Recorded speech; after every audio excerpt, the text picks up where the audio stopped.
A estas propiedades les denomino autoconciencia. Sí que creo que tenemos, curiosamente, particularidades respecto de otras especies. De nuevo, el discurso evolutivo. Hay, hay algunas particularidades que nos pueden caracterizar. Todas las especies tienen características propias. Es decir, cuando uno ve en lo que se llama el árbol de la vida, cuando se forman las especies, si se forman o se han formado, es precisamente porque han desarrollado características que son genuinas, propias. Y entonces todas las especies las tienen, si no, no serían especies, no se podrían distinguir unas de otras. Si se distinguen es porque así, en plan cartesiano, podríamos decir, si se distinguen es porque tienen una cierta caracteriología singular, y nosotros desde luego la tenemos, y probablemente exacerbadas con respecto a otras especies. Probablemente, bueno, yo creo que aún hay mucha investigación que hacer sobre la noción de autoconciencia. Tener conciencia, por ejemplo, muchos organismos, digamos, tienen conciencia de su pertenencia a una especie determinada. De hecho, no agreden a miembros de su especie, sino que agreden a miembros de otra especie.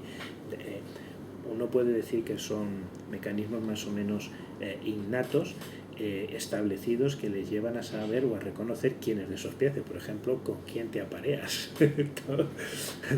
Entonces, bueno, pues en nuestra especie probablemente, aunque hay investigación que hacer al respecto, pues es una especie que tiene conciencia no solamente de saber quién es o no miembro de su propia especie, esto es común al resto de especies, sino también conciencia de uno mismo, de sí mismo, ¿no? Entonces, esa es la autoconciencia. Esa conciencia de singularidad, cómo de generalizada está en otras especies. Bueno, hay que investigarlo, porque de nuevo insisto que las separaciones de estas características no son muchas veces tan nítidas, y a lo mejor uno puede hablar de un cierto grado de autoconciencia en otras especies que están filogenéticamente próximos a nosotros, pero no con el nivel que tenemos nosotros. Y entonces, cuando digo, bueno, conciencia de la libertad, conciencia de la muerte, todas estas propiedades, ¿hasta qué punto podemos decir que son genuinamente nuestras y no están en otros? Pues probablemente algunas de ellas sí, la del lenguaje, ¿no? La comunicación está a la orden del día en muchas de las especies. Yo diría que en todas, por elementales que sean, comunicarse. Hay formas muy mecánicas de comunicación, de señalización, hasta formas también mecánicas muy elaboradas de comunicación entre miembros de las especies. Pero lo nuestro va más allá, porque el lenguaje es más que comunicación. Y entonces el lenguaje es una herramienta probablemente algo genuinamente humano. Algo genuinamente humano. Yo no he hecho una reflexión muy profunda al respecto, pero sea una de las adquisiciones. Fijaos que comento lenguaje y no comunicación, genuinamente de nuestra especie.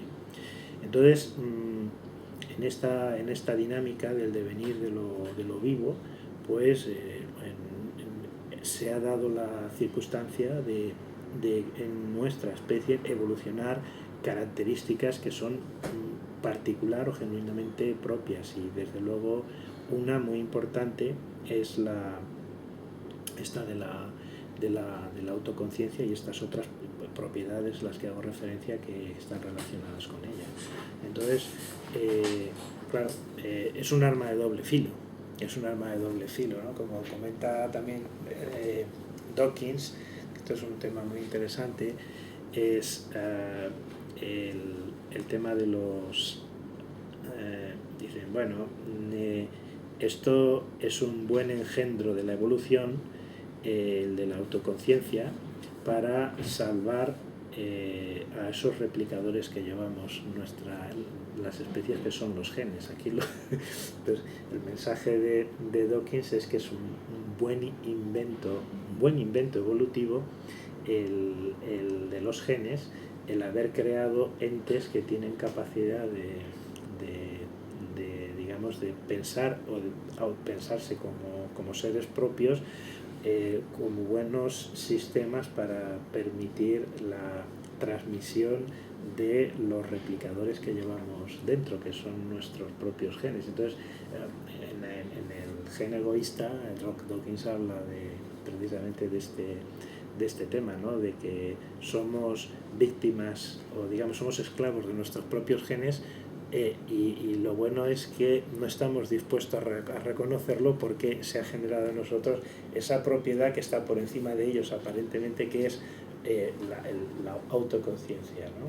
Bueno, ellos de esta manera se aseguran el que se puedan transmitir, porque claro, el ser autoconsciente pues te lleva en buena medida a decir, bueno, pues a mí me interesaría mantenerme vivo, me interesaría dejar descendientes, y en el fondo es una manera más o menos bien inteligente de dejar a nuestros replicadores.